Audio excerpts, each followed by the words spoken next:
अस्सलामुअलैकुम दोस्तों, कैसे हैं आप सब। मैं ज़ुबीना फ़याज़ एक बार फिर आपके साथ मैं शुरू कर रही हूँ बद्दुआ इश्क बाय अरीशा खान पार्ट 4।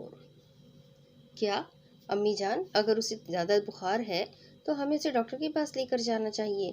कहीं ऐसा ना हो कि उसकी तबीयत ज़्यादा ख़राब हो जाए। आप कल रात ही मुझे उठा देती ना। नाश्ते की टेबल पर बैठे थे शाहजेब ने शाहज़ेब बेगम से फिक्रमंदाना अंदाज में कहा था, क्योंकि जब से वो घर आया था अनाया उसे कहीं नज़र नहीं आई थी। आज शाहज़ेब बेगम ने उसकी तबीयत का बताया था। बेटा, रात बहुत हो गई थी इसलिए मैंने तुम्हें नहीं जगाया और मैं अभी जाकर देखती हूँ, शायद उसका बुखार उतर चुका हो। अभी है अभी यही बातें हो रही थी जब अनाया सीढ़ियाँ उतरते हुए डाइनिंग टेबल पर आने लगी, मगर एक लम्हे शाहजेब को देखकर हैरान रह गई, जबकि शाहजेब उसे देखता ही रह गया और बिल्कुल नहीं बदली थी। 2 साल पहले जैसी दिखती थी, आज भी वैसी ही थी, बस बदला था तो उसका शाहजेब से रवैया, जो कि शाहजेब नोट कर चुका था। अस्सलाम वालेकुम शहजी, आप कब आए? और खाला जानी, आपने मुझे बताया क्यों नहीं? वालेकुम अस्सलाम, अनाया ने मुस्कुराते हुए सलाम का जवाब दिया, जबकि उसकी मुस्कुराहट दिल में उतारते हुए शाहजेब ने जवाब दिया था, बेटा शाहजेब, कल ही आ गया था जब तुम सालगिरह में गई हुई थी और फिर मौका ही नहीं मिला बताने का। खैर ये बताओ, तबीयत कैसी है तुम्हारी? शाहजेब बेगम ने अनाया के माथे पर हाथ रखते हुए चेक किया, जबकि शाहजेब की नज़र अब भी अनाया पर ही थी। वो आज भी कितनी मासूम लग रही थी। वो बचपन से ऐसी ही थी, मासूम, नर्म मिजाज, रहम दिल। मैं तुम्हारे लिए नाश्ता बनाती हूँ। शांति बेगम उठकर किचन में चली गई। तुम कैसी हो अनाया, और बुखार कैसे हो गया था तुम्हें? क्या ख्याल नहीं रखती तुम अपना?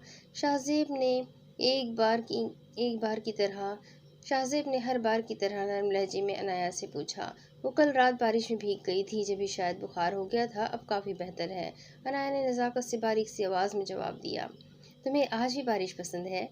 याद है जब तुम छोटी सी थी, तुम्हें खाला कितना मना करती थी बारिश में जाने से, मगर मजाल है जो बारिश के मामले में तुम उनकी सुन लो। शाहजेब उसकी बारिश वाली बात सुनकर मुस्कुराया था, मगर उसे क्या पता था कि सामने बैठा वजूद इस बार दर्द की, तकलीफ की और गम की बारिश में भीगा था। जी याद है, और आप बताएं, आप कैसे हैं? अनाया को कल वाली बात याद आ गई थी, मगर वो गलती से भी इस बात को याद करके अपने चेहरे पर सजी झूठी मुस्कुराहट मिटाना नहीं चाहती थी, इसलिए बात का रुख बदल दिया। मैं भी ठीक अल्हम्दुलिल्लाह, तुम्हारी स्टडीज़ कैसी जा रही है? शाहजेब ने उसकी आंखों में उदासी देखी थी। जी अल्लाह पाक का शुक्र है, ठीक जा रही है, अनाया ने जवाब दिया। इतने में शाहजेब बेगम नाश्ता लेकर आ चुकी थी। अनाया नाश्ता करने लगी जब शाहजेब का मोबाइल रिंग किया। शाहजेब सफदर साहब से बात करने के लिए बाहर चला गया था। दूसरी तरफ वो इस वक्त अपने अपार्टमेंट में मौजूद था, हाथ में सिगरेट लिए मुसलसल अनाया को सोच रहा था। वो शर्मिंदा था अपने माजी से। वो ये भी जानता था कि अपने माजी से कितना भी भाग जाए, मगर माजी कभी मिट नहीं सकेगा। आज किस तरह से वो अनाया को अपनी मोहब्बत का यकीन दिलाता। अभी वो यही सोच रहा था जब जोहान उसके रूम में आया और रूम की हालत देखकर समझ चुका था कि शहरयार कितना गुस्से में है। शहरयार, ये क्या हाल बनाया हुआ है तुमने अपना, और कब तक ऐसे ही बैठे रहोगे तुम? मैंने मना भी किया था, दूर रहो उस लड़की से, आगे जाकर मसला हो सकता है। देख लिया ना अब क्या करोगे अब तुम? ये मत भूलो, जो हाल तुम्हारा है इससे भी ज़्यादा बुरा हाल अनाया का होगा। जोहान उसके हुलिये को देख कर कहने लगा, यार वो मेरा सब कुछ है, मैं उसे अब नहीं छोड़ सकता। अच्छा, वाक़ई? अभी तो उसे सिर्फ तुम्हारा माजी पता चला है, मगर सोचो क्या होगा तब जब उसे तुम्हारी मंगनी के बारे में पता चलेगा। जोहान ने उसे कुछ और भी याद दिलाया जो वो 1 साल पहले भूल चुका था। यार प्लीज़, इस मंगनी वाली बात को मत दोहराओ तुम। बस एक बार अनाया मुझे माफ़ कर दे, फिर मैं डैड से बात करूँगा अनाया के बारे में। शहरियार ने बात मुकम्मल करके कश लगाया था। अच्छा, और अगर उसने तुम्हें माफ़ नहीं किया तो? और कब करोगे तुम अंकल से बात? तुम्हें पता भी है ना, कुछ ही महीनों में आलिया पाकिस्तान आ जाएगी, और फिर पता है ना क्या होगा। जोहान एक एक करके सारे मसले उसके सामने रखकर उससे सवालात कर रहा था, मगर शहरयार पर जैसे इन बातों का कोई असर नहीं हो रहा था। वो तो बस इतना चाहता था कि अनाया उसे किसी तरह माफ़ कर दे। ये सब छोड़ो और मेरी बात ध्यान से सुन। मुझे आज अनाया से मिलना है, हर हाल में पता करो यूनिवर्सिटी गई है या नहीं। अगर नहीं तो फिर मेरे पास एक प्लान है उससे मिलने का। उसने जोहान जो सारा प्लान समझाया उसने जोहान को जो सारा प्लान समझाया था, वो ये तो जानता ही था अनाया कभी भी उसकी कॉल रिसीव नहीं करेगी, इसलिए इस बार उसका प्लान कुछ अलग था। वो हर हाल में अनाया को अपने प्यार का यकीन दिलाना चाहता था। क्या वाकई? मगर मुझे काफ़ी हैरत है। हानिया जैन को बिया वाली बात बता चुकी थी, जिस पर जैन जैन भी काफ़ी हैरान था। हाँ, ऐसा ही है। न जाने क्यों वो उसके लॉकेट को देख कर अजीब रिएक्ट करती है, मगर वजह उसने अब भी नहीं बताई। हानिया और जैन बिया के दिल में अरहम के लिए सॉफ्ट कॉर्नर बनाना चाहते थे। अरहम जो जो कि जैन थोड़ा बहुत कन्विंस कर चुका अनवर को तो जैन थोड़ा बहुत कन्विंस कर चुका था, मगर बिया हमदानी को तो मोहब्बत के नाम से ही नफरत थी। उसको राज़ी करना मतलब मोहब्बत ही कोई नामुमकिन सा काम था। मतलब बहुत ही कोई नामुमकिन सा काम था। जैन, तुम एक काम क्यों नहीं करते? अरहम को कहो वो लॉकेट ही ना पहने। और अब उस लॉकेट से बिया को यूं क्यों इतनी नफरत है, ये तो मैं नहीं जानती, लेकिन अब यही एक हल है। शायद फिर बिया भी उसके बारे में सोचने पर राजी हो जाए। जैन उसकी बात सुनकर नजर झुका गया।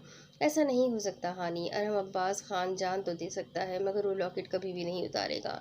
हानिया बिया से ज्यादा जैन की बात पर हैरान हुई थी। मगर क्यों? आखिर ऐसा भी क्या है उस लॉकेट में? हानिया ने आईब्रो का जाविया बनाते हुए जैन से सवाल किया। छोड़ो ये सब, चलो तुम्हें घर ड्रॉप कर देता हूँ। जैन नजरें चुराने वाले अंदाज में वहां से उठकर यूनिवर्सिटी से बाहर चला गया था, जबकि हानिया हैरानी की कैफियत में मौजूद थी। आखिर ये लॉकेट वाला क्या मामला है? मुझे कुछ भी करके बिया से पूछना ही पड़ेगा। हानिया अभी यही सोचने में मसरूफ थी जब जैन का मैसेज आया। हानिया, जल्दी बाहर आओ, सोबिया आंटी की तबीयत बहुत ख़राब हो रही है, उन्हें हॉस्पिटल लेकर जाना है। अपनी अम्मी की तबीयत का सुनकर उसकी तो जैसे जान ही निकल गई थी। वो जल्दी से बैग उठाए भागने वाले अंदाज में यूनिवर्सिटी के बाहर जाने लगी थी। बिया लॉकेट वाले वाक़ये के बाद हानिया को बिना बताए ही यूनिवर्सिटी से घर आ गई थी। ये ऐसा दूसरी बार हुआ था, वरना वो कभी भी हानिया को ऐसे छोड़कर नहीं आती थी, क्योंकि हानिया अब अक्सर जैन के साथ ही घर जाया करती थी। इसलिए बिया आज बिना बताए वहां से आ गई थी। मगर जब वो घर आई तो सबाहत बेगम घर पर मौजूद नहीं थी। मुलाजिम ने बताया था वो सोबिया बेगम के साथ हॉस्पिटल में है, इसलिए बिना कुछ खाए बिया भी हॉस्पिटल चली गई थी।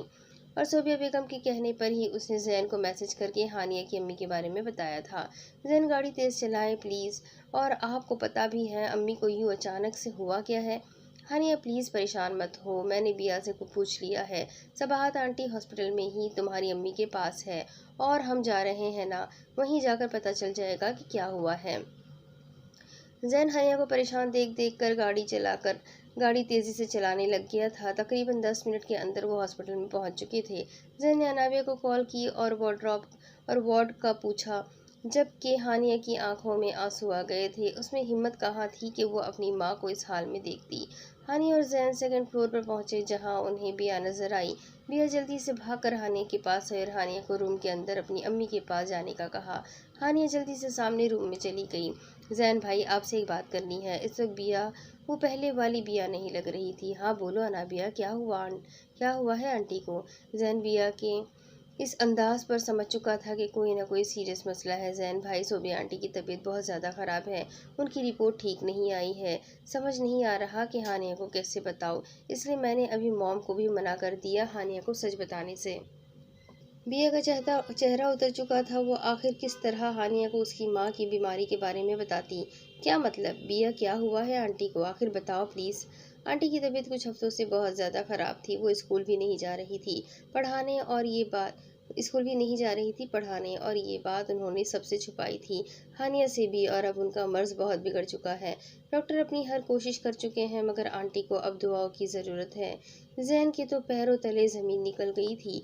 मगर हानिया को कैसे बताएंगे ये सब? ये तो मैं भी नहीं जानती। ओके वेट, मैं अम्मी को लेकर आता हूँ, प्लीज़ तुम हानिया के पास रहना। ये कहकर जैन चला गया था, जबकि बिया रूम में चली गई थी। अम्मी, क्या हुआ है आपको? अचानक से ये क्या हालत हो गई आपकी? सुबह तक तो आप बिल्कुल ठीक थी, फिर अचानक। हानिया अपनी अम्मी को बेड पर पड़े यूं ड्रिप लगते देख कर रोने लगी, जबकि सबाहत बेगम ने उसे हौसला दिया। मगर वो क्या करती, उसकी तकलीफ ही ऐसी थी। पहले भी वो पैदा होते ही अपनी माँ को खो चुकी थी, मगर अब वो अपनी दूसरी माँ को खोना बिल्कुल भी नहीं चाहती थी। बेटा परेशान मत हो, मैं बिल्कुल ठीक हूँ। तुम जैन को बुलाओ, मुझे उससे बात करनी है। अभी जैन का नाम लिया ही था जब जैन आमिना बेगम को लेकर आ चुका था। आमिना बेगम भी सोबिया बेगम की हालत देखकर बहुत परेशान हो गई थी, मगर उन्होंने हानिया को गले लगाया और सोबिया को हौसला दिया कि वो जल्द ठीक हो जाएगी, क्योंकि सोबिया बेगम अपनी रिपोर्ट के बारे में जानती थी।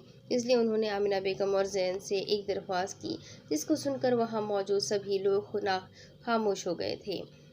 दूसरी तरफ अरहम यूनिवर्सिटी से आने के बाद नूरैन बेगम के कमरे में था। बेटा, तुम्हारे इम्तिहान कब है?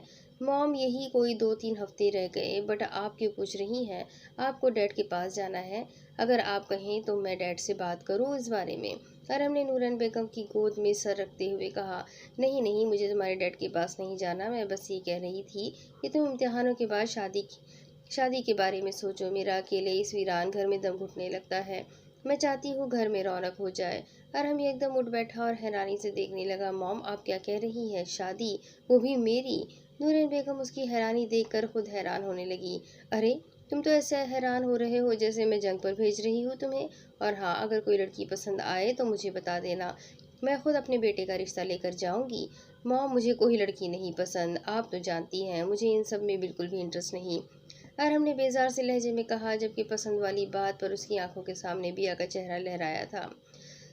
सो चलो फिर, मैं अपनी पसंद की बहू ले आऊंगी। नूरैन बेगम की बात पर अरहम ने आईब्रो का जाविया बनाया, जबकि नूरैन बेगम उसके चेहरे के तासुरात समझ गई थी। मॉम, मुझे एक लड़की पसंद है, वो जल्दी से कहने लगा। अच्छा, मगर अभी कुछ देर पहले तो। वो क्या है ना मॉम, अभी तक मुझे खुद समझ नहीं आ रहा कि वो मुझे पसंद है या नहीं, मगर मुझे बुरा लगता है जब उसे कोई और देखे। अरहम अपनी ही सोच में गुमसा हो रहा था। देखो बेटा, मैं चाहती हूँ जो भी फैसला करना सोच समझ कर करना, माजी में होने वाली गलतियाँ कभी न करना। डोंट वरी मॉम, मुझे कुछ वक्त दें। एग्ज़ाम्स के बाद मैं आपको कंफर्म बता दूंगा। अल्लाह पाक ने चाहा तो आपका ये अकेलापन जल्द दूर हो जाएगा और फिर हम सब एक साथ मिलकर रहेंगे। नूरन बेगम ने प्यार से उसके माथे पर बोसा दिया, जबकि अरहम आहिस्ता आहिस्ता बिया को लेकर सीरियस होने लगा था। अभी इन्हीं सोचों में गुम था जब जैन का मैसेज आया। मॉम, मुझे काम से जाना है। ओके, आप खाना खा लीजिएगा और मेडिसिन भी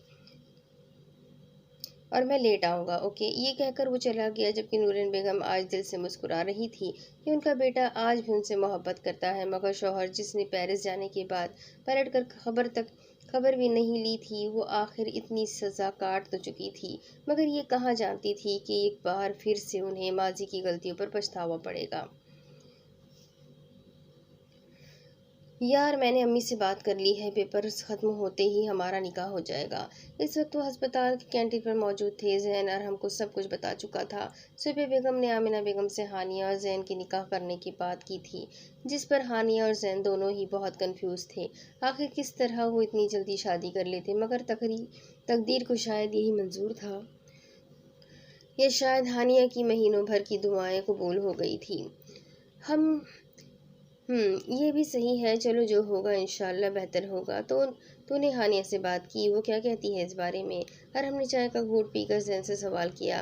नहीं, मेरी हानिया से इस बारे में कोई बात नहीं हुई, मगर मैं इतना ज़रूर जानता हूँ कि वो अपनी अम्मी का फैसला हर हाल में मानेगी। और अब जब मेरी अम्मी भी राज़ी है तो मुझे भी कोई एतराज़ नहीं। मेरे ख्याल से इस फैसले में कोई बुराई नहीं है। और हम उसकी बात से इत्तेफाक करने लगा। अभी इन बातों में मसरूफ़ ही थे दोनों, जब जैन को हमदानी साहब आते हुए नजर आए। जैन और अरहम दोनों ने उन्हें सलाम किया। उन्होंने सोबिया बेगम की तबीयत पूछी, क्योंकि वो उन्हें अपनी छोटी बहन की तरह अजीज़ थी। जैन उन्हें रूम में ले गया था, जबकि अरहम भी साथ चला गया। सीढ़ियाँ अबूर करते हुए वो सेकंड फ्लोर पर आ गए थे। अरहम की नज़रों को जिसकी तलाश थी, आखिर वो उसे नज़र आ ही गई थी। जैन हमदानी साहब के साथ रूम में चले गए थे, जबकि अरहम शायद उस जगह पर भी उसे तंग करने के इरादे रखता था। नाइस। बिया कुर्सी पर बैठे अपने मोबाइल पर मसरूफ़ थी। अरहम की आवाज़ पर उसे देखने लगी, मगर इग्नोर कर गई। एक बात बताओ, तुम सारे ज़माने से लड़ लेती हो, मगर मुझे इग्नोर क्यों करती हो? वो बिया के बराबर सीट पर आ बैठा। यार, फजूल में मेरा दिमाग शॉर्ट ना करो, बिया ने नज़रअंदाज करते हुए कहा। ओह अच्छा, वैसे इन कपड़ों में अच्छी लग रही हो। आखिर सुबह वाली बात जो अब तक दिल में थी बोल ही डाली। What you mean? बिया ने गुस्से से उसे देखा। आई मीन, दुपट्टा पहनकर अच्छी लगती हो, ऐसे ही रोज पहना करो। मैं पहनूं ना पहनूं तुम्हें क्या मसला है? तुम मेरे शौहर नहीं लगते। आखिर वाले जुमले को बोलकर वो थोड़ा पछताई थी। क्या पता लग जाऊं, हो जाऊं, फिर क्या करोगी? अरहम ने एक तरफा मुस्कुराते हुए कहा, जिससे साफ पता चल रहा था वो इस वक्त शरारत करने के मूड में है। ओ हेलो, ऐसा हो ही नहीं सकता समझे। मुझे कोई शादी वादी नहीं करनी, और तुम्हें शौहर बनाने से अच्छा है मैं इस वक्त टीचर से शादी कर लूं।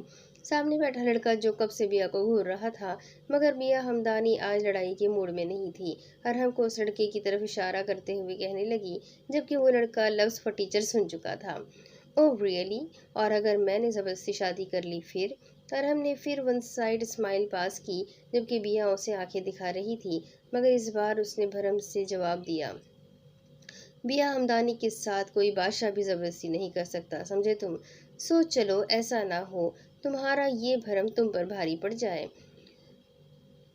अरहम के अल्फाजों से साफ पता चल रहा था कि वो उसे चैलेंज कर रहा था। मुंह बंद करो अपना और शक्ल गुम करो, ये कहकर वो वहां से उठकर बाहर कैंटीन में चली गई थी। जैन रूम से बाहर आ रहा था। उसने बिया की शक्ल गुम करो वाले अल्फाज सुने थे। कर गई इज्जत। जैन की आवाज़ सुनकर अरहम, जो बिया को जाते देख रहा था, सीधा हुआ जैन अरहम के बराबर आकर बैठ गया।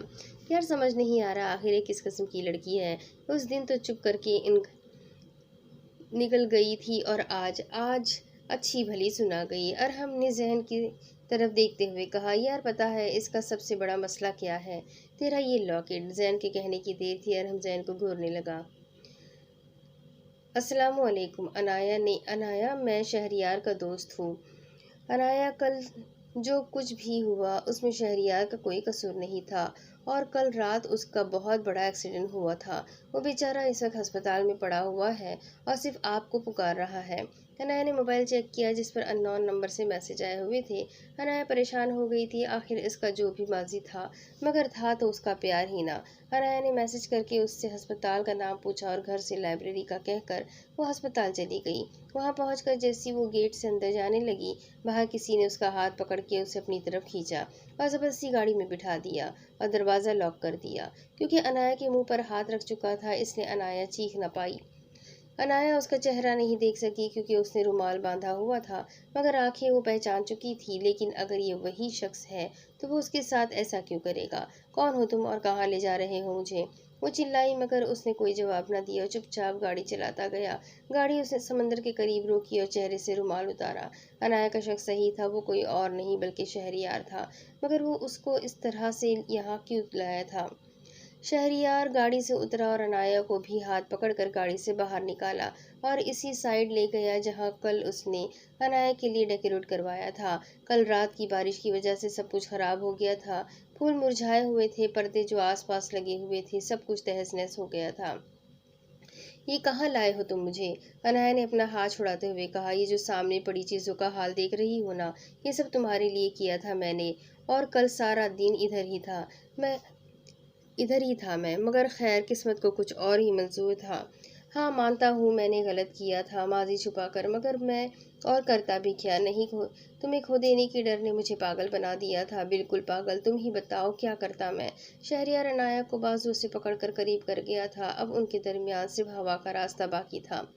मगर आपने मुझे तोड़ दिया है शहरियार। अनाया, मैं मानता हूँ मैं तुम्हारा गुनहगार हूँ, मगर मुझे माफ़ी भी तो मिल सकती है ना? मैं नहीं रह सकता तुम्हारे बिना। अनाया की आंखों से आंसू निकल रहे थे, जबकि शहरियार की आंखों से उसका पागलपन साफ दिखाई दे रहा था। ठीक है, मान लेता हूँ कि तुम नहीं कर सकती मुझे माफ़। मैंने बहुत गलत किया है तुम्हारे साथ। चलो मत मानो मेरी बात, मगर अनाया, अपने दिल पर हाथ रखकर पूछो, इससे क्या तुम रह लोगी मेरे बिना? अब की बार अनाया सर झुका गई थी। हाँ, वो नहीं रह सकती थी शहरियार के बिना। उसने तसव्वुर भी नहीं किया था शहरियार के बिना जीने का। एक शर्त पे माफ़ करूंगी। अग, आपने अब तक मुझसे जो कुछ छुपाए रखा है, आपको सब कुछ बताना होगा। शहरियार ने अपनी जेब से एक डिब्बी निकाली और घुटनों पर बैठ गया। मुझे हर शर्त मंजूर है। मैंने तुमसे सिर्फ अपना माजी छुपाया था, और अब मैं बहुत बदल गया हूँ, और इसमें कोई शक नहीं कि तुमने ही मुझे सुधारा है। तुम मेरे दिल की धड़कन हो, मेरी ज़िंदगी का अहम मकसद हो, मेरी सांसों की वजह हो, मेरी ज़िंदगी की सबसे हसीन चीज़। तुम मेरी मोहब्बत हो। क्या तुम शहरियार अब्बास खान को उर्फ शहरी खान ज़ादा से शादी करोगी? अनाया को लग रहा था वो उसे सिर्फ मनाने लाया था, मगर ये क्या, शहरयार तो उससे शादी का इरादा रखता था। अनाया को अपने कानों पर यकीन नहीं आ रहा था। शहरयार ने रिंग निकाली और फिर से सवाल किया, बताओ मिस अनाया हमदानी, क्या तुम शहरयार अब्बास खान से शादी करोगी? शहरयार इस बार मुस्कुराया था, जबकि अनाया के लबों पर भी हल्की सी मुस्कुराहट आई थी। शायद वो राजी थी, मगर इस बात से अनजान थी कि ये महज एक आर्जी वक्त है जो बहुत जल्द चला जाएगा।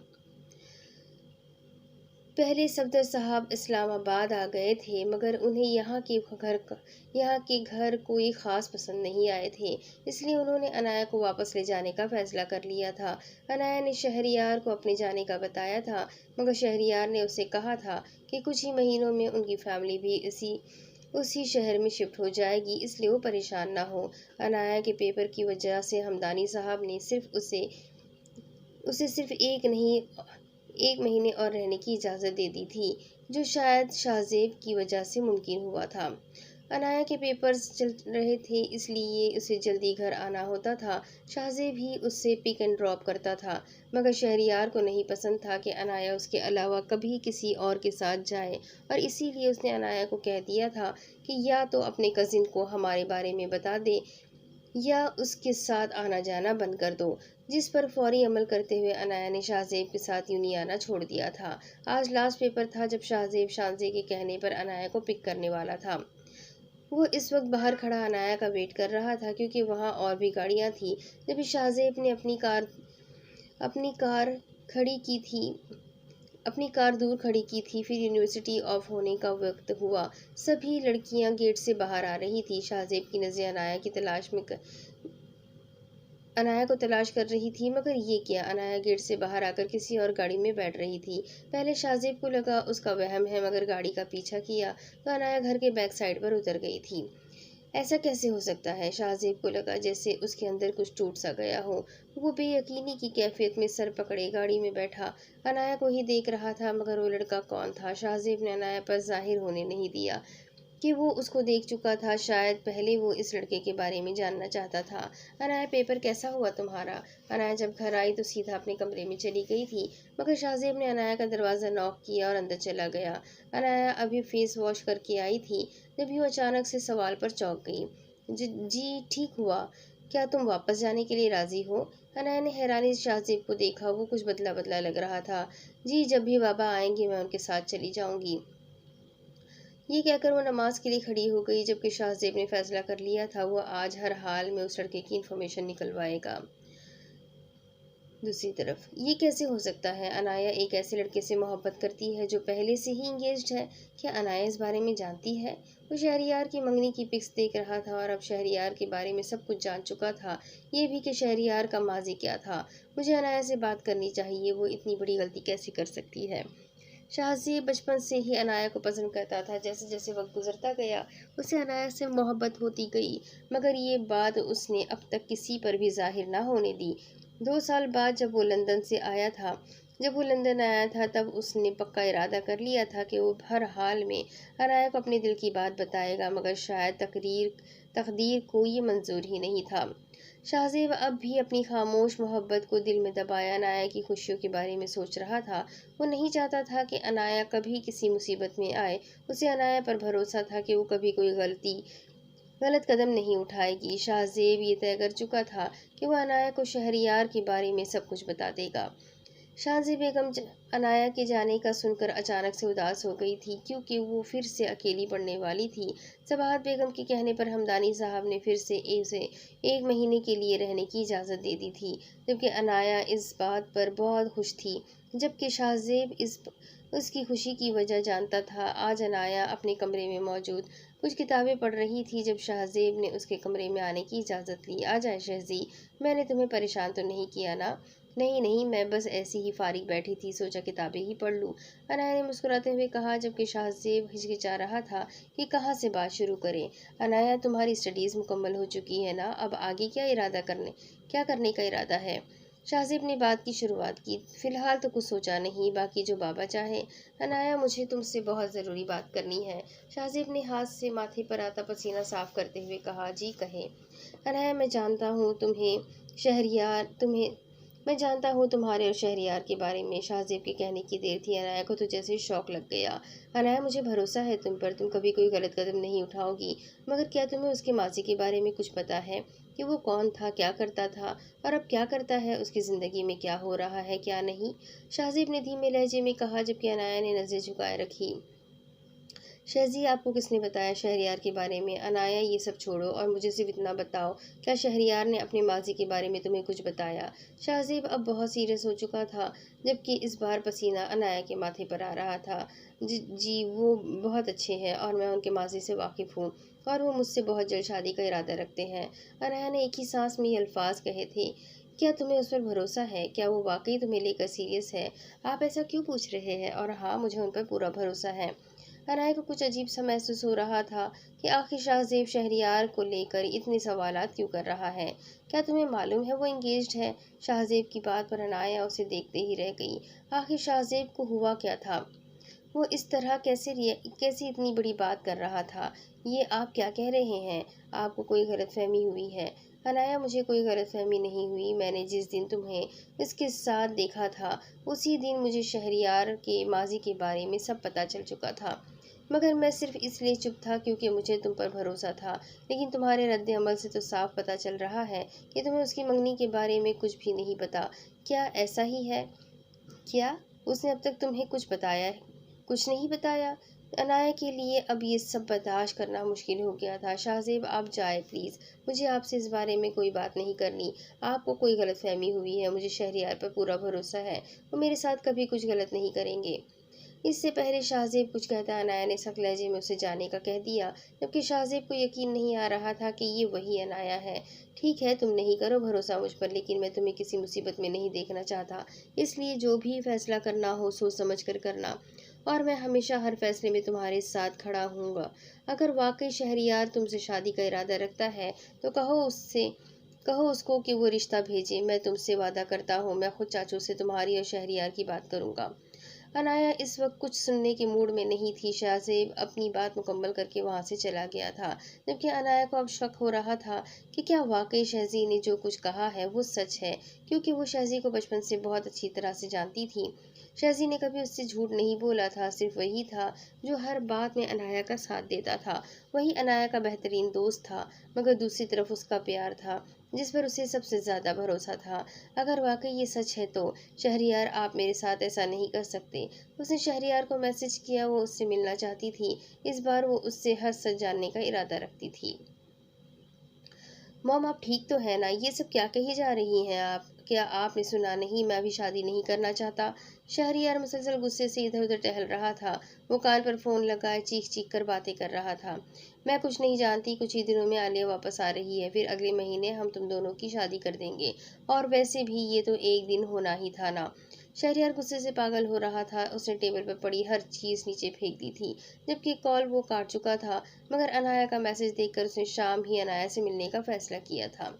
वो हर बार की तरह इस बार भी घर के पीछे खड़ा अनाया का इंतज़ार कर रहा था। अनाया गेट से बाहर आकर गाड़ी की तरफ आती नजर आई। बिना कुछ कहे वो गाड़ी में बैठ गई थी। कैसी हो मेरी जान? शहरयार ने अनाया का उदास चेहरा देखकर प्यार से पूछा, जबकि अनाया ने कोई जवाब न दिया। अच्छा, तो मेरी जान नाराज़ है मुझसे? इस बार भी अनाया ने कोई जवाब न दिया। शहरयार इस बार उसे कुछ अलग तरह से मनाने के इरादे रखता था, इसलिए गाड़ी उसने सीधा अपने अपार्टमेंट की तरफ मोड़ ली थी। जबकि अनाया पहली बार उस सुनसान जगह को देख रही थी। ये जगह समंदर के करीब ही थी, मगर काफ़ी सुनसान रहती थी। शहरयार ने गाड़ी रोकी और गाड़ी से उतरकर अनाया की तरफ का दरवाज़ा खोलने लगा, जबकि अनाया भी अब गाड़ी से बाहर आ चुकी थी। शहरयार ने अपार्टमेंट की चाबी निकाल कर दरवाज़ा खोला। चलो जान, अंदर सुकून से बैठकर बात करेंगे। अनाया बिना कुछ कहे अंदर चली गई, जबकि शहरयार भी उसके साथ चला गया था। ये अपार्टमेंट अंदर से बहुत हसीन बना हुआ था। हर चीज़ अपनी जगह पर तरतीब से रखी गई थी। अपार्टमेंट छोटा मगर काफ़ी खूबसूरत था। मेन गेट से अंदर गाड़ी पार्क करने की जगह थी।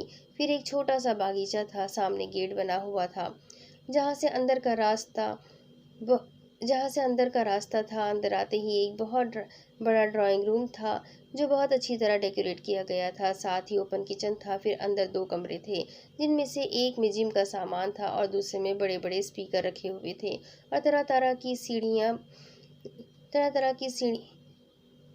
सीढ़ियाँ रखी हुई थी। ड्राइंग रूम से सीढ़ियाँ। ड्राइंग रूम से पहले ही एक सीढ़ी बनी हुई थी जो ऊपर को जाती थी। ऊपर एक बहुत बड़ा कमरा बना हुआ था। शायद वही शहरयार का ज़ाती कमरा था। शहरयार उसे अपने रूम में ले गया। यार, ये क्या कह रहे हैं? ये क्या कह रहा है तू? क्या वाकई उसने ऐसा किया? दूसरी तरफ, उसे मेरे लॉकेट से क्या प्रॉब्लम हो सकती है? जैन ने जब आज सुबह वाला सीन अरहम को बताया तो उसे भी बहुत हैरत हुई। मैंने हानिया को कह दिया कि अरहम जान तो दे देगा मगर लॉकेट कभी नहीं उतारेगा, चाहे कुछ भी हो जाए। जैन की बात पर अरहम फख्र में आने लगा था। इतने में हमदानी साहब पेशेंट रूम से बाहर आए और वापसी जाने का कहने लगे। अरहम भी वापस जाने जाने लगा था, इसीलिए दोनों ही साथ सीढ़ियां उतरते हुए बाहर आ गए। जबकि सामने से भी आ रही थी। जब ही अमदानी साहब को कुछ याद आया। अरहम बेटा, तुम्हारा बहुत बहुत शुक्रिया, तुम वाकई बहुत अच्छे हो। शुक्र अल्लाह का जो तुम उस रात वहीं थे, वरना बिया अकेली क्या करती। सफदर साहब ने अरहम के कंधे पर हाथ रखकर उसका शुक्रिया अदा किया, जबकि बिया घूर कर अरहम को और फिर अपने बाबा को देख रही थी। अरहम की आंखों में अब भी शरारतें साफ दिखाई दे रही थी। अरहम को ये तो पता चला था कि बिया कभी भी हमदानी साहब को लड़कों वाली बात नहीं बताएगी। बस उसने मौके का फ़ायदा उठाया। अरे, इसमें शुक्रिया की क्या बात अंकल, ये तो मेरा फ़र्ज़ था और ये वाकई अच्छा हो गया, वरना न जाने वो लड़के बिया के साथ क्या करते। बिया ने अरहम की बात पर उसे आंखें दिखाई थी, क्योंकि हमदानी साहब इस बात से अनजान थे, इसलिए हैरानगी से बिया को देखने लगे। जबकि अरहम ने बिया को देख कर एक तरफा मुस्कुराहट पास की। लड़के? कौन से लड़के और क्या करने वाले थे वो? अंकल, आपको नहीं पता, उस रात कुछ आवारा लड़के बार बार बिया को छेड़ रहे थे, मगर मैंने वक्त पर आकर उन लड़कों की खूब कुटाई कर दी थी। अरहम की बात पर वो बहुत हैरान हुए थे, मगर अरहम उन्हें और भी ज्यादा पसंद आ गया था। वो दोबारा से अरहम का शुक्रिया अदा करके एक नज़र बिया पर डालकर वहां से चले गए थे। ये क्या बकवास कर रहे थे तुम मेरे बाबा से? बिया ने गुर्राने वाले अंदाज में 2 कदम आगे आकर कहा, जबकि अरहम उसके यूं अचानक आगे आने से पीछे की तरफ हुआ था। झूठ तो नहीं बोला था, और वैसे भी अगर मैं ना होता तो वो लड़के मेरा कुछ भी नहीं बिगाड़ पाते। बिया ने अरहम की बात काटते हुए कहा, हाँ, बिगाड़ तो कुछ नहीं पाते, बस तुम्हारे दोनों गुर्दे निकाल कर बड़ी आसानी से बेच चुके होते। अरहम ने एक तरफा मुस्कुराते हुए फिर से उसे तंग किया और पार्किंग की तरफ चला गया, जबकि बिया गुस्सा कंट्रोल करते रह गई। अजीब बंदर कहीं का। दूसरी तरफ सोबिया बेगम को आज 3 दिन हो चुके थे, मगर तबीयत अब संभलने की बजाय मजीद बिगड़े जा रही थी। इसलिए सबाहत बेगम और हानिया उनके पास ही थी, और इसी वजह से बिया कई दिनों से यूनी नहीं गई थी, क्योंकि घर पर मुलाजमों के अलावा और कोई नहीं होता था। हमदानी साहब तो ऑफिस में होते थे। डॉक्टर्स का कहना था अब मजीद उन्हें दवाइयाँ देने से उनकी सेहत पर मनफी असरात पड़ सकते हैं। उनका जिस्म अब किसी भी किस्म की मेडिसिन या ड्रिप को एक्सेप्ट नहीं कर सकता। मतलब साफ था कि उन्हें अब सिर्फ दुआ की ज़रूरत थी। जबकि अभी कुछ ही दिनों में उनके लास्ट सेमेस्टर शुरू होने वाले थे। मॉम भाई मेरी इंगेजमेंट में भी नहीं आए थे, और अब जब निकाह के दिन करीब है, पाकिस्तान नहीं क्या वो सब अब भी पाकिस्तान नहीं आएंगे? जैन ने आमिना बेगम से चेहरे पर उदासी लाए पूछा, बेटा तुम्हें पता तो है वो कभी भी उसे इस हालत में छोड़कर नहीं आएगा। जैन समझ सकता था आखिर ये बात सिर्फ जैन और आमिना बेगम ही तो जानते थे। यही बातें हो रही थी जब जैन का मोबाइल रिंग हुआ। जैन, अम्मी की तबीयत बहुत ख़राब हो रही है, वो आपको और आंटी को बुला रही है, प्लीज़ जल्दी आ जाए। जैन अभी अस्पताल जाने का सोच ही रहा था जब हानिया का मैसेज आया। वो वक्त ज़ाय किए बगैर आमना बेगम को लेकर अस्पताल पहुंच गया। अस्पताल पहुंचकर वहां के हालात समझ चुका था। वो लोग पेशेंट रूम में गए। वहां इस वक्त हानिया, बिया, हमदानी साहब, सबाहत बेगम मौजूद थे। आमिना बेगम सोबिया के पास गई। सोबिया ने इशारे से हानिया को बाहर जाने का कहा। बिया हानिया को लेकर बाहर चली गई। हानिया मुसलसल रोए जा रही थी। सबाहत आपा, मुझसे वादा करे, मेरे बाद आप मेरी बेटी को अपनी बेटी समझेंगी। सफदर भाई, अल्लाह आपका साया हमेशा सलामत रखे। आप दोनों कभी मेरी बेटी को मेरी कमी महसूस ना होने देना। सोबिया रो रही थी। उन्हें पता चल चुका था कि उनके पास वक्त बहुत कम है। सोबिया बेगम और बिया की फैमिली के अलावा हानिया का कोई नहीं था। सोबिया, ऐसी बातें मत करो, तुम बहुत जल्द ठीक हो जाओगी। हानिया सिर्फ तुम्हारी नहीं बल्कि हमारी भी बेटी है, और अभी तो तुम्हें हानिया की शादी भी देखनी है। सबाहत बेगम की आंखों में आंसू आ गए थे, जबकि हमदानी साहब भी अपनी मुंह बोली बहन को यह हालत में देखकर मुश्किल से ही बर्दाश्त कर पा रहे थे। आमिना आपा, मेरी बच्ची से कभी कोई गलती हो जाए तो उसे नादान समझकर माफ़ कर देना। वो भले मेरी सगी औलाद नहीं है, मगर मेरे लिए सगी औलाद से भी बढ़कर है। वो आप और आप मेरी एक बात मानेंगी? एक हाथ सबाहत बेगम जबकि दूसरा हाथ आमिना बेगम के हाथ में था। सोबिया, कैसी बातें कर रही हो? वो मेरी भी बेटी है और मैं ज़रूर मानूंगी तुम्हारी बात। आमिना आपा, मेरी एक ख्वाहिश है, आप जैन और हानिया का निकाह अभी मेरे सामने पढ़वा दें, फिर जैसे चाहे उसे रुखसत करा कर ले जाइएगा। सभी ये बात सुनकर हैरान वहाँ काफ़ी दुखी भी हो गए थे, क्योंकि ये उनकी आखिरी ख्वाहिश थी। वाकई में उनके पास वक्त बहुत कम था। आमिना बेगम ने हामी भरी और जैन को मौलवी साहब को बुलवाने भेज दिया। जैन रूम से बाहर निकला तो हानिया सामने ही खड़ी थी। वो रो रो कर हलकान हो गई थी। जैन उसके पास गया और बिया से मुखातिब हुआ। अनाबिया, तुम हानिया को संभालो, इसे पानी पिलाओ, अभी कुछ ही देर में हमारा निकाह होने वाला है। मैं मौलवी साहब को लेकर आता हूँ। ये कहकर वो चला गया, जबकि हानिया हैरान थी कि यूं अचानक से निकाह। उफ अरहम, बस बस कर दे। मत सवार कर उस खड़ूस लड़की को अपने दिमाग पर। अरहम को कब से बैठा अरहम जो कब से बैठा बिया के बारे में सोचे जा रहा था, कभी उसकी बातें याद करके मुस्कुराता तो कभी उससे मिली गई इज्जत पर मुंह बसोर लेता। अचानक बेजार होकर खुद से कहने लगा। अभी वो खुद कलामी करने में मसरूफ था जब जैन की कॉल आई। अरहम सुन, हॉस्पिटल पहुंच 10 मिनट के अंदर। बाद में ना कहना कि निकाह कर लिया और बताया भी नहीं। तेरा निकाह, वो भी यूं अचानक? अरहम हैरान हुआ। हाँ यार, हानिया की अम्मी की तबीयत बहुत ज़्यादा ख़राब हो गई है, तो तू जल्दी आ जा। Okay bye. अरहम वक्त ज़ाय किए बिना चला गया। कमरे में आकर उसने अनाया को सोफे पर बैठने का कहा और सामने से पर्दा हटाने लगा। दूसरी तरफ कमरे में आकर उसने अनाया को सोफे पर बैठने का कहा और सामने से पर्दा हटाने लगा। पर्दा हटाने के बाद सामने एक बहुत ही बड़ी बालकनी बनी हुई थी, जिससे नीचे रोड का और समंदर का मंजर बआसानी नजर आ रहा था। शहरियार, आपने मुझसे अब तक कितने झूठ बोले हैं? अनाया के रूड लहजे से शहरियार समझ चुका था कि अनाया नाराज नहीं है, बल्कि बात कुछ और ही है। क्या मतलब जान? मुझे जान मत कहे, मुझे सिर्फ इतना बताया कि आप इंगेज्ड है। अगर हाँ तो आखिर कब से? शहरियार को जिस बात का डर था वही हुआ। देखो जान, मैं ये तुम्हें बताने ही वाला था। बस कर दे शहरियार, आपने न जाने कितने झूठ कहे हैं मुझसे। जब आपको मुझसे मोहब्बत ही नहीं थी, मेरा बनना ही नहीं था, तो आप क्यों आए इतने करीब मेरे? आखिर मैंने ऐसा कौन सा जुर्म कर दिया था जिसकी मुझे सज़ा मिल रही है? आखिर ये सज़ा ख़त्म क्यों नहीं हो रही?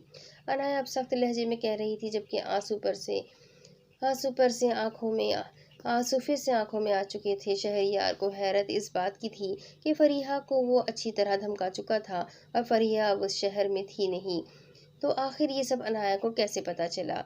अनाया, मैं आज ही मॉम से बात करता हूँ। मुझे कोई इंटरेस्ट नहीं आलिया में, और वो सिर्फ मेरी कज़िन है और कुछ नहीं। ये मंगनी मैंने मॉम के कहने पर की थी, मगर अब मैंने फैसला कर लिया है, मैं ये एंगेजमेंट ख़त्म कर दूंगा। ट्रस्ट मी अनाया, हम कभी अलग नहीं होंगे।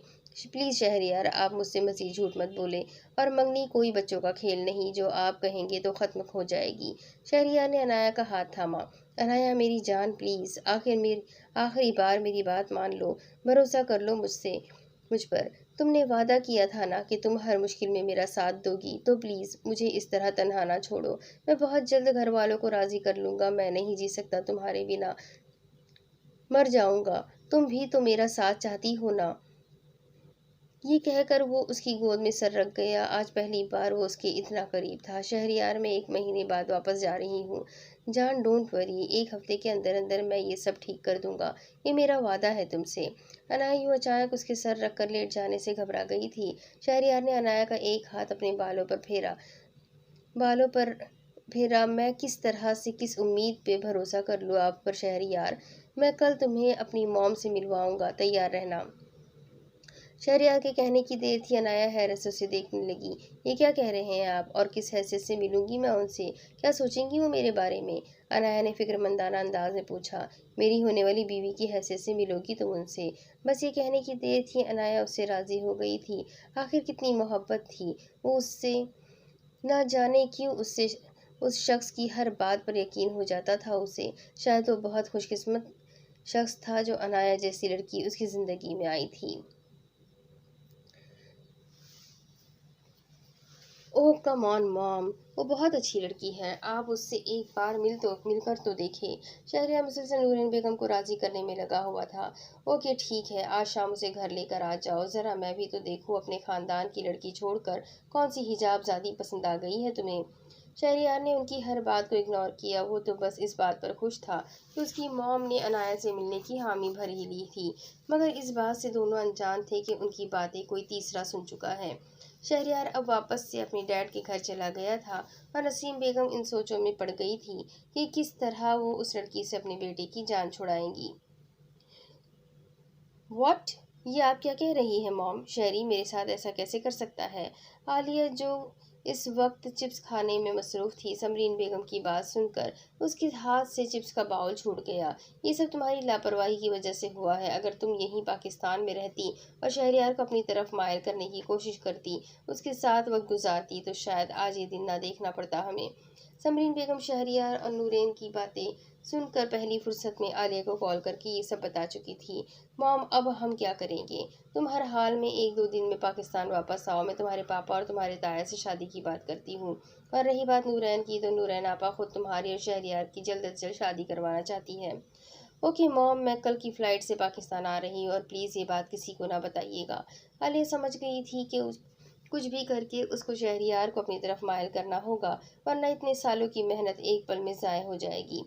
हानिया वलीद वल्द सैयद वली शेख, आपका निकाह जैन अहमद वल्द मोहम्मद शाकिर अहमद से सिक्का राजुल वक्त 5 लाख किया जाता है।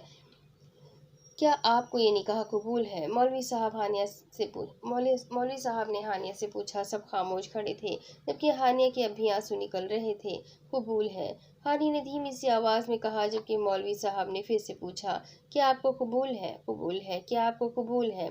इस बार हानिया ने नजर उठाकर सोबा बेगम को देखा था, मुस्कुरा रही थी, जबकि आंखें उनकी भी नम थी। जी कबूल है। जैन के बाद हानिया भी निकाहनामे पर साइन कर चुकी थी। इस वक्त सब मुस्कुरा रहे थे। अरहम और हमदानी साहब ने जैन को मुबारकबाद दी, जबकि कुछ और भी लोग थे जो गवाहान के तौर पर आए थे। सब ने जैन को मुबारकबाद दी थी। सबाहत बेगम और आमिना बेगम ने हानिया को प्यार से गले लगाया, दुआएं दी। बिया ने भी उसको मुबारकबाद दी। हानिया सोबिया बेगम के पास जा बैठी और गले लग गई। वो दोनों रो रही थी। आखिर किस हालात में हानिया का निकाह हुआ था? किस हालात में सोबिया बेगम बेड पर पड़ी हुई थी? इस सब पर अब सब मर्द बाहर जा चुके थे, जबकि अरहम की नज़र बिया पर ही थी। वो मौके की तलाश में था कि किस तरह उसे बिया से बात करने का मौका मिल जाए, मगर ऐसा नहीं हुआ था।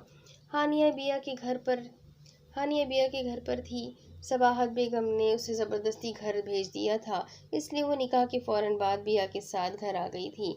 उसे बहुत तेज़ बुखार था। बिया ने उसे खाना खिलाकर मेडिसिन देकर सुला दिया था, मगर वो ये कहाँ जानती थी ये मुलाकात उसकी सोबिया बेगम से आखिरी मुलाकात थी। हानिया उठो प्लीज़। बिया की आवाज़ पर हानिया की आंख खुली। सुबह का वक्त था जब बिया आंखों में आंसू लिए हानिया के पास आई थी। क्या हुआ बिया? सब ठीक तो है ना? बिया बिना जवाब दिए हानिया के गले लगकर रोना शुरू हो गई थी। बिया प्लीज़ बताओ क्या हुआ है? अम्मी ठीक तो है ना? हानिया, वो सोबिया आंटी, बस इतना ही कह पाई थी जब हानिया उठकर खड़ी हो गई। चलो मुझे अम्मी के पास लेकर चलो, उन्हें क्या हुआ है? हानिया, सोबिया आंटी अब नहीं रही। हानिया का दिमाग सुन्न हो चुका था। अगले ही लम्हे वो ज़मीन पर गिर चुकी थी। हानिया, हानिया आंखें खोलो। बिया ने जैन को न कॉल की, क्योंकि जैन ही था जो उसे संभाल सकता था। वो उसका शौहर था, उस पर हक रखता था। एक वही था जिसकी हानिया को ज़रूरत थी।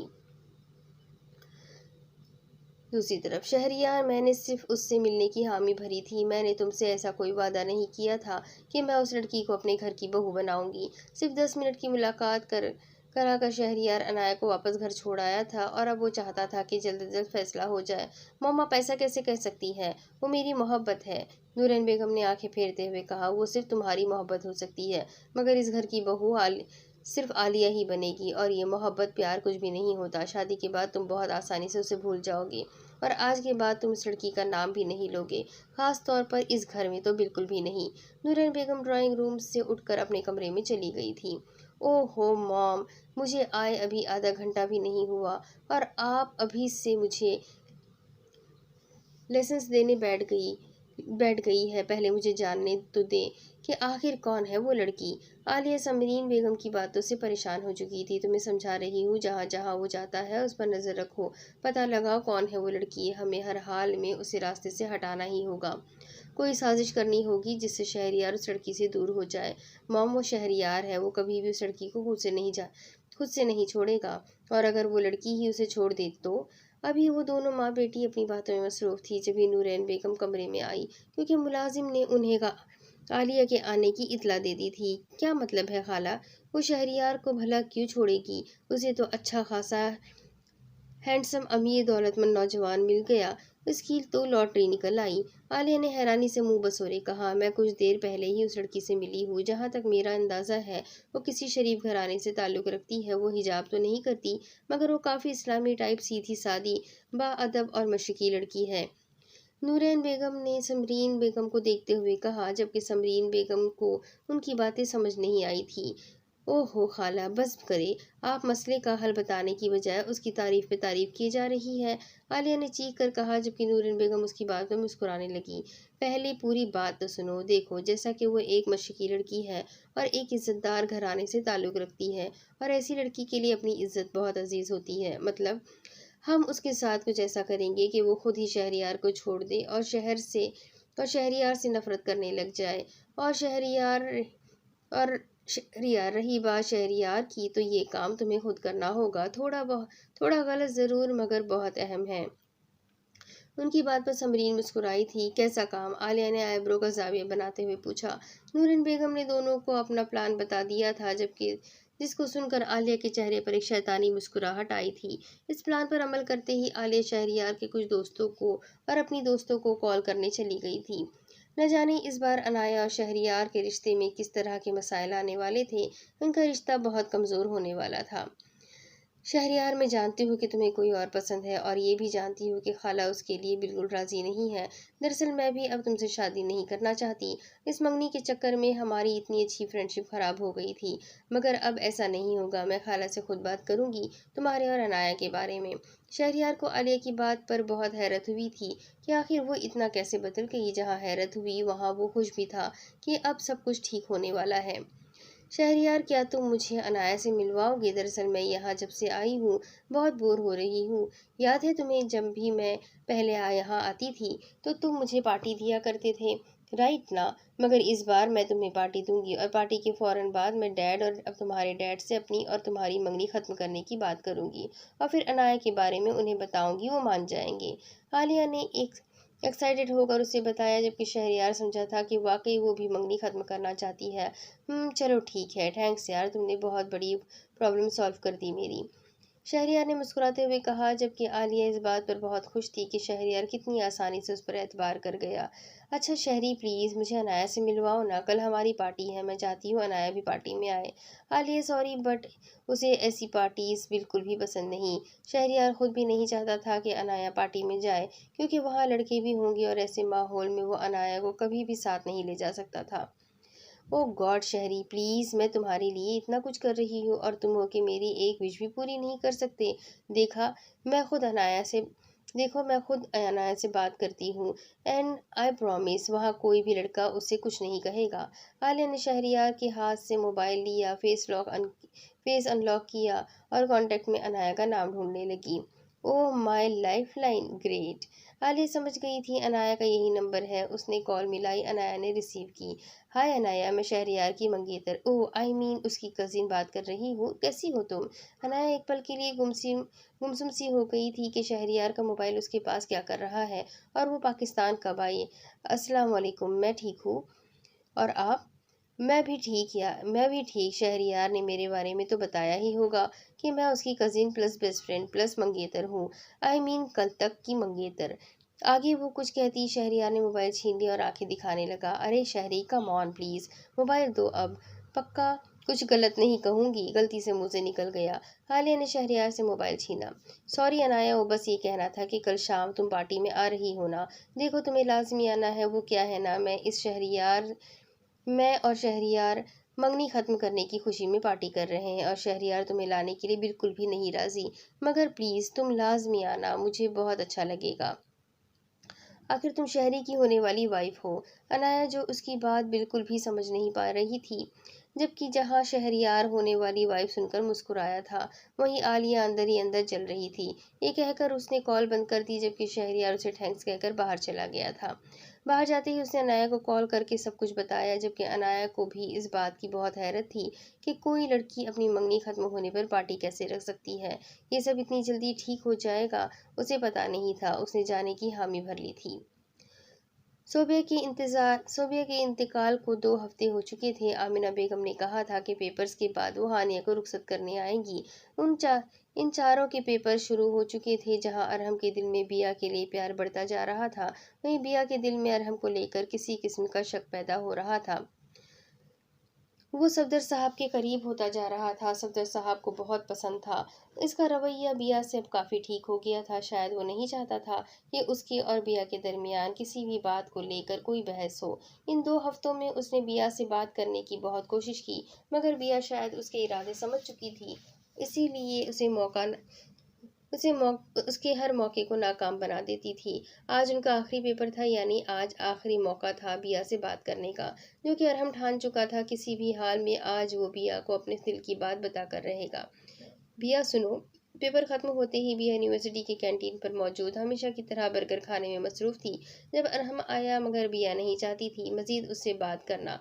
बिया को लगता था कि उसके दिल में अरहम के लिए सॉफ्ट कॉर्नर बनने का अंदेशा है, इसलिए वो दूर रहती थी। मगर वो ये कहाँ जानती थी, सामने खड़ा शख्स इस बार ठान कर आया था। भैया, तुम मुझे पिछले 2 हफ्तों से इग्नोर कर रही हो, आखिर क्यों? तो आखिर बात ही क्यों तुम आखिर लो आखिर बात ही क्यों करूं मैं तुमसे? बिया ने बर्गर प्लेट पर रखते हुए उससे कहा। अब अरहम उसके बराबर कुर्सी पर बैठ चुका था, जबकि बिया के इस तरह से जवाब देने पर थोड़ा संजीदा हुआ था। रिलैक्स अनाबिया, मैं यहाँ कोई बहस करने नहीं आया। मिस्टर अरहम अब्बास खान, तुम यहाँ जो भी करने आए हो मुझे इससे कोई गर्ज नहीं, मगर मुझे तुमसे कोई बात नहीं करनी। वो उठकर जाने लगी, जब अचानक अरहम ने खड़े होकर उसका बाजू पकड़ा और उसे करीब किया। क्योंकि बिया उसकी हरकत से अनजान थी, इसलिए उसके सीने से आ लगी। और जब नज़र उसके लॉकेट पर गई तो ये एकदम दूर हुई, जबकि हाथ अब भी अरहम के हाथ में था। बहुत हो गया बिया, अब और नहीं, आज तुम्हें यूं जाने नहीं दूंगा मैं। हाथ छोड़ो मेरा। बिया की नज़र अब भी उस लॉकेट पर थी। नहीं छोड़ूंगा। आखिर मसला क्या है तुम्हें मुझसे? क्यों हर बार राहें ढूंढती हो मुझसे दूर जाने की? इस बार अरहम ने उसके हाथ पर दबाव डालते हुए कहा, जबकि दूसरे हाथ से उसका कंधा पकड़ रखा था। तुम चाहते क्या हो मुझसे? आखिर पीछा क्यों नहीं छोड़ देते मेरा? पीछा तो अब मैं तुम्हारा कभी छोड़ूंगा, ये बात तुम भूल जाओ। और रही बात चाहने की, तो जो मैं तुमसे चाहता हूँ वो मैं हासिल करके रहूंगा, चाहे उसके लिए मुझे तुम्हारे साथ जबरदस्ती ही क्यों ना करनी पड़े। बिया को उसका ये अंदाज, उसकी बातें, ये सब अजीब सा लगा, जबकि वो अब भी बार बार उसकी लॉकेट को देख रही थी, जो अरहम नोट कर चुका था। इस लॉकेट से मसला है ना तुम्हें? ये लो, इसे उतार देता हूँ मैं। अरहम ने लॉकेट को खींचने वाले अंदाज में गले से निकाला और पैंट की जेब में रख दिया। मैं ये तो नहीं जानता कि तुम्हें आखिर मेरे इस लकी लॉकेट से क्यों नफरत है, मगर मैं ये नहीं चाहता कि इस लॉकेट की वजह से मैं अपनी मोहब्बत पर समझौता करूं। आज से तुम्हें ये लॉकेट कभी भी मेरे पास नजर नहीं आएगा, आई प्रॉमिस। अरहम बिया की आंखों में झांक कर अपने अल्फाज अदा कर रहा था, जबकि बिया उसको हैरत से देख रही थी। बिया, आई लव यू। ये कहने की देर थी जब बिया अपनी बटन जैसी आंखें निकालकर अरहम को देख रही थी। क्या वो वही बंदर था जो उस जो उसको पहले बर्दाश्त भी नहीं करता था, और आज वो कितना बदला हुआ लग रहा था। बिया बिना कुछ कहे पलट कर बाहर जाने लगी, जब अरहम ने तेज आवाज में उस पीछे से कहा, मैं इंतजार करूंगा, मुझे आज शाम में हर हाल में जवाब चाहिए, वरना मुझे जबरदस्ती करनी अच्छे से आती है। बिया की तो जान जा रही थी। वो जल्दी से कैंटीन से निकलकर बाहर का रास्ता नापने लगी। अरहम उसकी इस हरकत पर मुस्कुराया था, खड़ूस कहीं की। मैं समझ सकती हूँ बेटा, ये वक्त मुनासिब नहीं, लेकिन तुम्हारी अम्मी की भी यही ख्वाहिश थी कि तुम जल्द से जल्द अपने घर की हो जाओ, और वैसे भी हम तुम्हें सादगी से रुखसत करेंगे, तुम परेशान मत होना। सबाहत बेगम हानिया को समझा रही थी। आमिना बेगम ने कल के दिन के बाद उसे रुखसत करने आने का कहा था, जिस पर हानिया अभी राजी नहीं थी, क्योंकि वह अपनी अम्मी के गम से मुकम्मल तौर पर बाहर नहीं आई थी। ठीक है आंटी, जैसा आपको ठीक लगे। शाम का वक्त था जब बिया अपने कमरे में बैठी आज होने वाले वाक़े के बारे में सोच रही थी।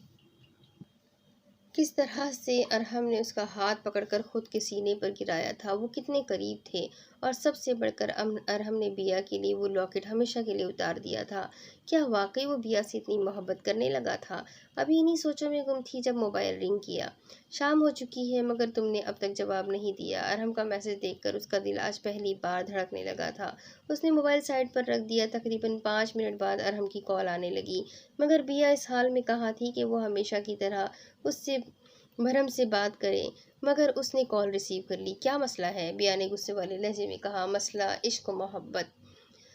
अरहम की बात पर बिया की बोलती बंद हो गई। वो बेचारी आज पहली वाली बिया बनने की अशद कोशिश कर रही थी, मगर उससे नहीं हो पा रहा था। तुमने अब तक जवाब नहीं दिया। चलो मैं दोबारा पूछ रहा हूँ, क्या तुम मेरा प्रपोजल एक्सेप्ट करोगी? बिया ने तनक बिया ने तनक कर जवाब दिया, जी नहीं। सोच लो, कहीं ऐसा ना हो बाद में तुम्हें पछताना पड़े। अरहम ने चैलेंज करने वाले अंदाज में कहा, जबकि वो भी बिया हमदानी थी। मैं क्यों पछताने लगी भला? पछताओगे तो तुम, जब मैं अपने बाबा को तुम्हारी छिछोरी हरकतों के बारे में बताऊंगी। अरहम मुस्कुराया उसकी बात पर। मतलब तुम नहीं करोगी एक्सेप्ट? ठीक है, मिलते हैं फिर कल तुम्हारे घर पर। ये कहकर अरहम ने कॉल काट दी, जबकि बिया नासमझी वाले अंदाज में मोबाइल स्क्रीन देखने लगी। आज शाहजेब शाम घर जल्दी आ गया था। वो सीढ़ियाँ अबूर करता अनाया से शहरयार के बारे में बात करने आ रहा था, जब अचानक अनाया अपने कमरे से निकली। शहरयार की तो नजरें अनाया पर ही जम गई थी। ब्लैक कलर की फ्रॉक पहने, वो गले में दुपट्टा लिए, हल्का सा मेकअप किए, बहुत प्यारी लग रही थी। अनाया की आवाज़ पर शाहजेब होश में आया। शहजी आप क्या काम शहजी आपको क्या काम था? नहीं, वो मैं बस ऐसे ही। तुम इस टाइम कहाँ जा रही हो? शाहजेब समझ चुका था वो कहीं जाने के लिए ही तैयार हुई है, वरना तो कभी भी घर में ऐसे तैयार नहीं रहती थी और सादगी में भी बहुत प्यारी लगती थी। जी वो मेरी एक दोस्त ने पार्टी रखी है, बस वही जा रही हूँ। मगर अनाया इस टाइम? अच्छा मैं ड्रॉप कर देता हूँ। शाहजेब कहता हुआ सीढ़ियाँ उतरकर अपने रूम से गाड़ी की चाबी लाने चला गया, जबकि अनाया ये सोच रही थी कि वो उसे किस तरह मना करे, क्योंकि शहरयार को नहीं पसंद कि वो शाहजेब के साथ कहीं बाहर जाए, और फिर शाहजेब को ये भी पता चल जाता कि वो जिस पार्टी में जा रही है वहाँ सिर्फ लड़कियाँ नहीं बल्कि लड़के भी होंगे। चले अनाया। शाहजेब गाड़ी की चाबी हाथ में लिए उसके पास आया। इतने में अनाया का मोबाइल रिंग हुआ। अनाया हिचकिचाई, जबकि शाहजेब को अब समझ आ गया था कि मामला क्या है। जी आती हुई कहकर अनाया ने कॉल काटी और शाहजेब को देखने लगी। मतलब तुम शहरयार के साथ जाओगी? क्या शहरयार भी इनवाइटेड है? शाहजेब का चेहरा उतर चुका था। किस तरह वो अपनी खामोश मोहब्बत को दिल में लिए घुट रहा था। जी वो असल शहरयार की कजिन ने पार्टी दी है, इसलिए आप परेशान ना हो, मैं जल्दी आ जाऊंगी, प्रॉमिस। ये कहकर अनाया बाहर जाने लगी। अपना ख्याल रखना, और अगर कोई भी बात हो मुझे एक कॉल करना, मैं आ जाऊंगा। शाहजेब को बिल्कुल भी अच्छा नहीं लग रहा था इतनी रात में अनाया का शहरयार के साथ जाना, मगर वो कह भी क्या सकता था। वो शहरयार को लेकर अनाया से कुछ भी ऐसा नहीं कहना चाहता था जिसको लेकर अनाया परेशान हो। और फिर अनाया शाहजेब को बता चुकी थी कि बहुत जल्द शहरयार अपनी मंगनी ख़त्म करने वाला है, और उनकी अम्मी भी राज़ी है, क्योंकि शहरयार की अम्मी अनाया से बहुत अच्छी तरह से पेश आई थी। जी ठीक है, अल्लाह हाफिज़। अनाया बाहर जा चुकी थी। शहरयार की गाड़ी करीब ही खड़ी थी। अनाया के गाड़ी में बैठने के बाद शहरयार गाड़ी घुमा चुका था। शाहजेब ने गाड़ी दूर जाते हुए देखकर अपनी कार निकाली और उनको फॉलो किया, और कुछ ही देर में वो उस वीरान जगह पर बने अपार्टमेंट से कुछ कदम दूर खड़ा था। वहाँ काफ़ी गाड़ियाँ खड़ी हुई थी। शायद ये उन्हीं लोगों की गाड़ियाँ थी जो इस पार्टी में इनवाइटेड थे। कुछ देर तो वो वहीं पर खड़ा रहा, फिर कुछ सोचकर वापस चला गया। अनाया को माहौल कुछ अजीब सा लगा था। वहाँ काफ़ी लड़कियाँ थीं, जो लड़कियाँ लड़के मौजूद थे। एक दूसरे के साथ बेतकल्लुफ़ाना वो लोग पेश आ रहे थे, जबकि शहरयार अनाया को लेकर बिल्कुल साइड वाले सोफे पर बैठ गया था। ये एक बहुत बड़ा अपार्टमेंट था। यहाँ नीचे बहुत बड़ा हॉल था और ऊपर काफ़ी कमरे थे। यहाँ अक्सर फ्रेंड्स पार्टीज़ वगैरह के लिए आते ही रहते थे। You looking so beautiful Anaya, Alia ने मुस्कुराते हुए तारीफ की और सामने खड़े लड़कों के साथ जा खड़ी हुई। बाकी आसपास खड़े लड़कियां और लड़के डांस करने में बिजी थे। यार आलिया, ये तुम्हारा मंगेतर उस लड़की के से कुछ ज्यादा ही क्लोज होकर नहीं बैठ रहा? एक लड़के ने अनाया की तरफ इशारा करते हुए आलिया को कहा। बस कुछ ही देर के लिए, इसके बाद तुम्हें पता है ना तुम्हें क्या करना है? आलिया ने शैतानी मुस्कुराहट लाए कहा। हाँ बिल्कुल मुझे पता है, बस किसी तरह अनाया को बातों में लगाओ। वो लड़का ये कहकर शहरयार को आवाज़ लगाने लगा। जहाँ वो खड़े थे उनके पीछे रिसेप्शन की तरफ बहुत से जूस वगैरह के ग्लास रखे हुए थे। अनाया तुम यहीं बैठो, मैं अभी आता हूँ, ये कहकर वो उन लड़कों के पास चला गया। ओह कम ऑन शहरी, तुम इतना इनसिक्योर फील कर रहे हो। मैं हूं ना अनाया के साथ, यू जस्ट चिल ना। एक अदा से शहरियार को कहती वो अनाया के पास आ बैठी थी, जबकि अनाया की नज़र शहरियार पर ही थी। तो अनाया, मज़ा आ रहा है ना पार्टी में? जी जी हाँ। अनाया ने आलिया की बात में मुस्कुराते हुए जवाब दिया, जबकि वो अब आईब्रोज का जाविया बनाकर शहरियार को ग्लास उठाते लबों पर लगाए देख रही थी। रिलैक्स अनाया, ये सिर्फ जूस है, आलिया ने मुस्कुराते हुए अनाया के कंधे पर हाथ रखते हुए कहा। पहली दफ़ा कहाँ मिले थे तुम दोनों? एक क्लब में, जहाँ मैं गलती से आ गई थी। Oh really, so romantic. Alia उसका जहन बटाने की कोशिश कर रही थी और एक हद तक कामयाब भी हो गई थी, क्योंकि अब अनाया का सारा ध्यान आलिया की बातों पर था। यार बस, मैंने इतना जूस कभी जिंदगी में नहीं पिया। शहरियार, जो तकरीबन 4 ग्लास पी चुका था, लड़कों को मना करने लगा, मगर फिर अचानक उसका सर चकराने लगा। वो लड़का समझ चुका था असर होने लगा है, तभी वो उसे ऊपर रूम में ले जाने लगे। शहरियार, तुम थोड़ा आराम कर लो, फिर थोड़ी ही देर में पार्टी खत्म होने वाली है, फिर तुम्हें घर भी जाना होगा। शहरियार के इस वक्त कुछ भी समझ नहीं आ रहा था। उसके कहने पर वो सीढ़ियां अबूर करते हुए ऊपर चला गया। कुछ ही देर बाद सब लोग जाने लगे थे, मगर अनाया को शहरियार कहीं भी नजर नहीं आ रहा था। आलिया सब फ्रेंड्स को सी ऑफ करके वापस अनाया के पास आई। थोड़ी ही देर में पूरा अपार्टमेंट खाली हो चुका था। आलिया अनाया को देखकर समझ चुकी थी कि वो परेशान हो रही है। शहरियार को ढूंढ रही हो ना? पता नहीं कहाँ चले गया। उसकी गाड़ी तो बाहर ही खड़ी है, रुको मैं ऊपर देख कर आती हूँ, शायद वहां हो। ये कहकर वो ऊपर चली गई। सबसे पीछे वाले कमरे का दरवाजा खोला तो शहरयार अंदर सोफे पर बेहोशी की हालत में बैठा हुआ था।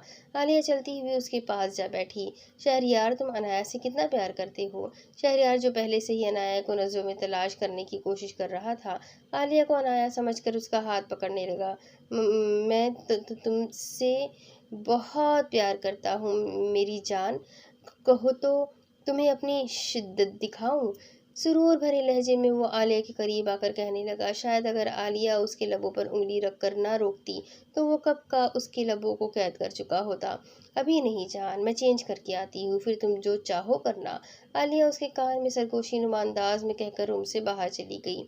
या अल्लाह पाक, कहाँ चले गए शहरियार? प्लीज़ उन्हें अपने हिफ्ज़ अमान में रखना मेरे मालिक। अनाया मुसलसल अल्लाह से दुआ करने में मसरूफ़ थी। जब आलिया को भाग भाग कर आते हुए देखा, वो परेशानी से उठ खड़ी हुई। अनाया, अनाया, वो आलिया बहुत डरी हुई लग रही थी, जिससे अनाया और भी ज्यादा परेशान हो गई। क्या हुआ आलिया? शहरियार कहाँ है? वो ठीक तो है ना? अनाया, वो शहरियार की तबीयत। अनाया प्लीज़ मेरे साथ चलो, वो तुम्हें बुला रहा है, उसकी तबीयत बहुत ज़्यादा ख़राब हो रही है। आलिया की बातों पर यकीन करके वो जल्दी से भागकर उसके साथ ऊपर गई। वहाँ बहुत से कमरे थे, मगर आलिया उसे सबसे आखिरी वाले कमरे में ले गई। दरवाज़ा खोलकर उसने अनाया को अंदर भेजा। अनाया, तुम शहरियार को संभालो, उसे अकेला मत छोड़ना, मैं अभी फ़ोन करके डॉक्टर को बुलाती हूँ, ओके? ये कहकर वो बाहर चली गई, जबकि अनाया भागकर शहरियार के पास गई। शहरियार, शहरियार, आप ठीक तो है ना? क्या हुआ है आपको? अनाया ने शहरयार के कंधे पर हाथ रखा। अगले ही पल किसी ने बाहर से दरवाज़ा बंद कर दिया। कौन है वहाँ? प्लीज़ प्लीज़ मदद करें हमारी। अनाया बहुत ज़्यादा परेशान हो रही थी। जब बाहर से कोई जवाब ना आया तो अनाया उठकर दरवाजे पर जाने लगी। अगले ही पल शहरयार ने उसका हाथ पकड़कर उसे अपनी तरफ खींचा। अनाया सीधा उसके ऊपर जा गिरी। शहरयार अनाया को हसरत भरी निगाहों से देखने लगा। शहरयार, ये क्या कर रहे हैं आप? आपने क्या ड्रिंक की है? अनाया ने उसके ऊपर से उठने की कोशिश की, जब शहरयार ने उस पर बाहों का हिसार बनाया। कहाँ जा रही हो जान? अभी तो चेंज करके आई थी ना? प्लीज़ अब मुझे छोड़ कर ना जाना। अनाया को शहरयार की हालत बिल्कुल भी ठीक नहीं लग रही थी और शहरयार ने उसे मजबूती से पकड़ा हुआ था, जिस वजह से उसके लिए हिलना भी नामुमकिन हो गया था। शहरयार प्लीज़ छोड़े मुझे। अनाया ने कोशिश की उठने की। पल भर में शहरयार ने उससे दूर धक्का दिया। वो जमीन पर जा गिरी। समझती क्या हो खुद को आखिर? हाँ, प्यार ना करूँ तो कहती हो प्यार नहीं करते, अब जब प्यार कर ही रहा हूँ तो दूर जाने की कोशिश कर रही हो। शहरयार उठकर उसके पास जमीन पर आ बैठा। शहरयार प्लीज दूर हटे, ये क्या कर रहे हैं आप? शहरयार ने उसके गले से दुपट्टा खींचना चाहा, क्योंकि दुपट्टा रेशमी कपड़े का था, जिस वजह से अनाया की गर्दन में घसीटे जैसे निशान पड़ गए। अब उसे अब शहरयार की हालत से खौफ आ रहा था। शहरयार उसका दुपट्टा दूर फेंक चुका था और अब उसके बहुत करीब था। वो उसकी सांसें महसूस कर रहा था। अनाया ने उससे पीछे धक्का दिया और लपक कर दरवाजे की तरफ बढ़ी, मगर ये क्या, किसी ने दरवाज़ा बाहर से लॉक कर दिया था। अनाया चिल्लाने लगी, मदद मांगने लगी, मगर कोई नहीं आया उसकी मदद को। शहरयार अब उसके बिल्कुल पीछे खड़ा था। अनाया का हाथ पकड़कर वो उसको अपनी तरफ कर चुका था और पल भर में वो उसके लबों को कैद कर चुका था। अनाया उसके शिद्दत भरे लम्स से तड़प कर रह गई थी।